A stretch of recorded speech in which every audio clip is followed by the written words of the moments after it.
All right, here we go. Getting into Belshire Vestige for the PvP match of this group. This time around, Mike is not in the game anymore, so he won't be DCing out. Poor Mike is having a tough day. Yeah, sometimes it's just so hard to get rolling with these. But we do the honors introduce our wonderful players here, Lillian. I would love to. In the bottom right spawn position here on Belshire Vestige, we've got a German Protoss player playing for Team Alternate. It is Socke. And in the top left spawn position, we've got his opponent playing in blue, playing from Korea, playing for Team MVP. It is TAiLS. You know, I take it back, Lillian. He should proxy 2-gate him just because the Probe and Zealot micro from Korea might just be difficult enough that it would be hard to hold off. I always love seeing the way that these kind of dynamics pan out, but TAiLS he's going to get his gateway 10 supply, opening very aggressively here in this first map. I mean, the only build I can really think of that I ever see this is a real fast 4-gate, but he could take his gas quickly afterwards as well and go for maybe just the fastest Stalker Mothership Core poke the world's ever seen. I think this might be a build that you can use in PvT as well, where Terrans like to open 1-racks expand, where you get Zealot, Stalker, Mothership Core before 3rd Pylon. So basically, you're going to have a very low probe count at 18, but you will have a ridiculously fast Zealot, Stalker, Mothership Core. And that is something that can surprise your opponent in PvP as well, because those units are going to come very, very early for Socke. He should be able to recognize something like this coming, though, if he scouts, which we see he's going to do right now. He's going to be very thorough, just looking for that proxy 2-gate. He's going to be very safe.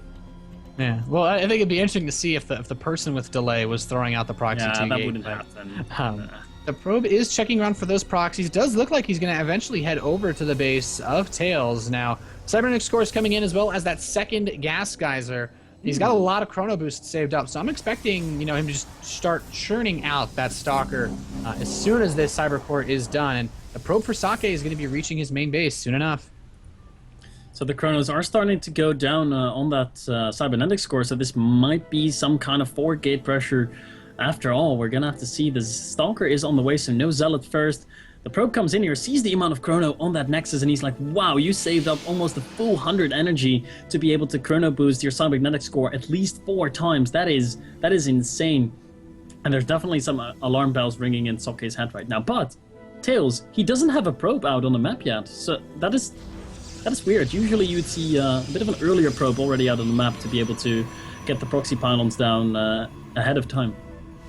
Yeah, and as you say that, he's going to send the Stalker out with his probe. And Socke, he should know this is pretty much. I mean, he's got 2 gas geysers, but it's pretty obvious this is like a 4-gate. He's only going to build 3 gateways, which is, equally fine just because of how fast he's getting it. And the second gas geyser will allow him to go for constant Stalker production. But it's going to be very difficult to hold off if he doesn't properly respond. We do have the 2 gateway opener from Socke. He is now getting a Twilight Council behind this, but he's going for Stalkers, and trying to outproduce TAiLS and Stalkers right now is going to be very difficult to pull off with how fast the Warp Gate's going to be done. Ooh, he does get the 2 pylons down. That is critical. If you only get 1 down, that's going to mean the end of your rush. It won't be happening, but now he might be able to get 1 Warp in round in. Socke has opened 2 gateways, so he does have a lot of Stalkers to work with. He has dropped the Twilight Council quite early, so he's not able to go for 5 Stalkers really early on. The pylon is about to finish. How's the Warp Gate research doing for TAiLS? It is done. The Warp in is going to come in right now. 3 Stalkers are coming in. They will finish, but after that, the pylon will be down. Yeah, very nice being able to snipe that off, but the problem is, TAiLS still has so much production. He has so many units. 2 more Stalkers are about to finish, but he can get on top of this. There's no Photon Overcharge yet. He might try to pull him into the probes and use them to tank. 1 Stalker does come out of the gateway, will immediately get sniped off. TAiLS, one of his Stalkers is getting solo. He needs to try to micro that behind the rest of his forces, but it will get picked off as well. The Mothership Core, with the assistance of these probes, should be able to bring these Stalkers down. He has killed off 9 probes so far, now moving up to 10 probe kills. So TAiLS has killed off a lot, and his rush is going to be over for now. But killing off 11 probes, very, very nice. He's brought in Socke down to 15 probes versus his own 24, and that's really going to hinder his economy and production, Lillian. And we do see the blink follow up by Socke. You can follow this up with DT play as well. It's a bit of a gamble because you're going to rely on your opponent going for a Nexus before dropping down the Robo immediately, which is what TAiLS is doing. He drops the Nexus, so a Dark Shrine would have actually been a pretty good option in this scenario. There would have been no detection out for TAiLS in time. That's a bit of a shame, but Blink is going to be the more solid follow-up, the better of the two in the long term. Yeah, it's possible that Socke also thought that TAiLS might have seen the Twilight Council when he ran into the mineral line, but he actually doesn't know about this. So no, he doesn't. The blink can allow Socke to try to buy himself, you know, a new lease on life with some good micro. I feel like a Dark Shrine, like you said, might have been better versus this fast of a gateway production. He is now getting the robotics facility. He has a sentry at the top of his main ramp, so he could force field out anything that comes, even if it starts to poke away at the natural expansion. But at this point, Socke is full-on into unit production, and it's a shame because he's only got 2 gateways, and this is all he can really afford to produce off of right now. So he needs to make some magic happen with this push because TAiLS, this Nexus is about to complete, and if he gets away with this, I'm not sure he's going to be able to economically recover versus our Korean Protoss player. You're right, Socke was behind an economy, and he will not be able to recover if that Nexus stays alive. The Mothership Core doesn't have... do we even have a Mothership Core out on the field for TAiLS? Yes, we do. It is in position. Using the time warp to hold these stalkers in place, and Socke gets so much here. This investment into the Nexus might be too much. Photon Overcharge is activated by TAiLS. He finally has enough energy on his Mothership Core. He's going to poke away. He managed to take out one of the stalkers trying to run away, but for now he is holding. The problem, though, more stalkers being whipped in for Socke. The current stalker count is 4 right now for TAiLS versus 6 of Socke, and Socke might just try to run past and get into the main base, bypass the Photon Overcharge, but it is being able to continuously help. He's going to blink out, and you know what, Lurlian, we do have an Immortal about to complete, and I think right now with the number of stalkers that are being produced with each wave, I'm not sure that Socke is going to be able to bust through TAiLS once this Immortal is out. That Immortal is going to solidify the expansion so much for TAiLS. And of course, Socke did lose his Mothership Core there, so he does not have any kind of high ground vision now, and he's going for the Dark Shrine. That's a little bit late to be able to make that work right now, but he's gonna have to try something. I think he felt he was too far behind, way too far behind to actually drop down a Nexus himself. So he's gonna try for one more bust, and that's to add on some DTs, and maybe go for an Archon as soon as he realizes that an Observer is out. But you're right, TAiLS is in a fantastic position. That Immortal, with this much support, Socke cannot afford to blink on top of that Immortal right now because he would lose too much, especially with the second Immortal now out. Socke is in a desperate position. Yeah, and it's kind of like you said, he's going for the Dark Shrine. It's too little too late, I think. His opponent already has the robotic facility done. He sees 2 Immortals. Like, he knows he could build an Observer if he needed to. He tries to dive in and snipe one of the Immortals, but there's just so much here. It's not one of those situations where you might have 4-gate Blink Stalker and you just jump on top of the Immortal, kill it, and then the rest of the game is yours. Because looking at the infrastructure setup now, there's only 3 gateways on the field for Socke, and now there's 3 Immortals. These Stalkers are just becoming worse and worse as time goes by. You know what, though? There still isn't actually an Observer on the field, though, for TAiLS. So that's right. You might be able to catch him off guard, but how many Dark Templar can he afford to build? There's no sentries either, Nathaniel, so he has to block the ramp manually with his units. Does he see the blur of the DTs? Have to keep in mind, yes, he does see the blur of the DTs, moves his army in position on top of the ramp, and immediately starts Chrono boosting. That Observer Photon Overcharge goes down on the Nexus before it gets sniped by the Stalkers. All of the Stalkers actually making it out of there, but they're all so low on HP. Look at that, they're all red and orange, and a few of those Immortal shots will take them out. The DT is still going to town on the army of TAiLS, and you have to be careful in a situation like this. If you lose too much of your army to DTs, you might lose the straight up battle. But TAiLS still in a very good position with 4 Immortals, so many Zealots. It's looking really bright for our Korean player here in Game 1. Yeah, and with the coming of this Observer, he's going to make that Archon, like you said. He has warped in a single sentry. He's got a couple of Zealots as well.